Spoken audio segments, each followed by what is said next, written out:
देखें, बात ये है कि बहुत ही आयरॉनिकल है। उसकी वजह ये है कि एक तो आपको जवाबदेह होना पड़ेगा अगर आपकी अपनी गवर्नमेंट के अंडर आप ये कहते हैं कि हमारा एक और इलेक्शन छीन लिया गया, जिस तरह नदीम अफजल चंद साहब ने आज ये बात की है।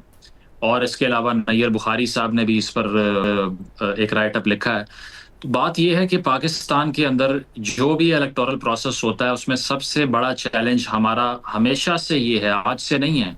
1970 के बाद चले एक इलेक्शन की अगर एक्सेप्शन दें जिससे बहुत बड़ा केओस आ गया था, तो हमेशा से इशू ये रहा है कि ये जो एतमाद का फुकदान है इसको कैसे फिल करना है, क्योंकि दुनिया भर में जितने ममालिक होते हैं वो गवर्नमेंट और लोगों के दरमियान ट्रस्ट के ऊपर सोसाइटी खड़ी होती है हमेशा।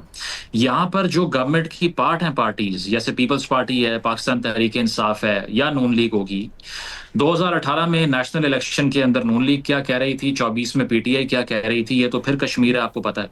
हम्म। तो इसमें बहुत ही ज्यादा अफसोसनाक सूरत हाल है कि ये दोनों पार्टीज जो कि सेंटर में एलाइज हैं, वो ऐसे ऑप्टिक्स दिखा रही हैं जैसे एक दूसरे की जान के दुश्मन होते हैं।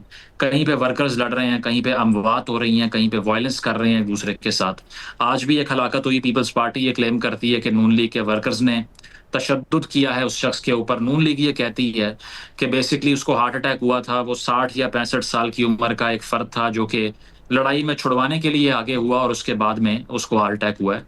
और पिछली बार भी फायरिंग का वाकया एक पेश आया जिससे एक पीपल्स पार्टी का कारकुन एलिजिडली वो कहते हैं कि उसकी जान चली गई है।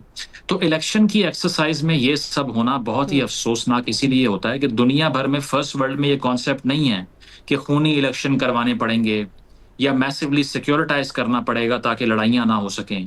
तो इनका इशू ये है कि ये कोई टीओआर तय करने में नाकाम हो जाते हैं, चाहे वो गिलगित हो, चाहे वो कश्मीर हो, चाहे वो विफाक हो, इस्लामाबाद हो, लाहौर हो। गिलगित के अंदर भी हमने ये देखा, पीपल्स पार्टी गवर्नमेंट फॉर्म करने की पोजीशन में आ गई, उसके बावजूद कह रही थी कि हमारी सीट जो है वो छीनी गई हैं। इसी तरह वहां पर आप बिलावल साहब की जो तकारीर हैं उनको आप देखिए, पहले वो कहते हैं कि मैं रियासत को पैगाम देता हूं कि नून लीग के मफाद में चलना है या पाकिस्तान के मफाद में चलना है, फिर उससे बैक ट्रैक करते हैं। इसी तरह नून लीग की सूरत हाल भी कुछ ऐसी है कि मरियम औरंगजेब साहिबा की मैं सुन रहा था बातचीत, वो ये कह रही थी कि बेसिकली बेनजीर साहिबा ने चार्टर ऑफ डेमोक्रेसी जो किया है उसको मैं याद करवाना चाहती हूँ बिलावल साहब को हम्म। कि बेसिकली जो मैंडेट अवाम हमें दे रही है उस पर आपको किस बात की तकलीफ है। तो बात यह है कि ये एक ऐसी सर्कस की फॉर्म ले लेती है कि हर 4-5 साल बाद जो रिसीविंग एंड पे होता है, जो हारता है, वो नताइज को कबूल ही नहीं करता। कोई ऐसा यहाँ पर पार्टी का मेंबर ही नहीं है किसी पार्टी में जो ये मान ले कि हाँ मुझे मैंडेट नहीं मिला और जेन्युइनली नहीं मिला। हो सकता है हम्म। मैंने परफॉर्म अच्छा ना किया हो सकता है कि मेरा एजेंडा या कनेक्टिविटी ना हो वोटर के साथ।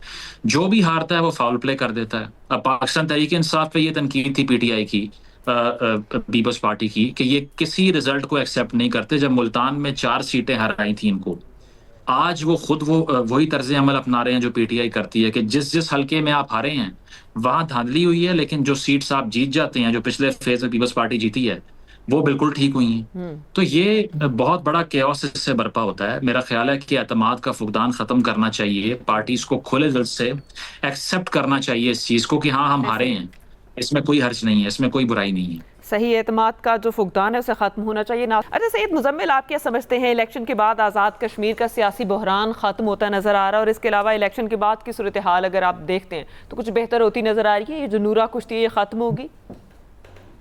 देखिए, जिस तरह से अतर साहब ने कहा, मैं तो एंडोर्स करूंगा उस बात को कि सूरत हाल बेहतर होने की बजाय डेरियोरेट हो हम्म। गई है। उसकी वजह है कि या तो पीपल्स पार्टी हमें ये बता दे कि उनका इलेक्शन अगर छीन लिया गया है तो वो जिस तरह गिलगित में जाके बिलावल साहब ने तकरीर की कि इस्लामाबाद आपका हक खा जाता है, हम्म।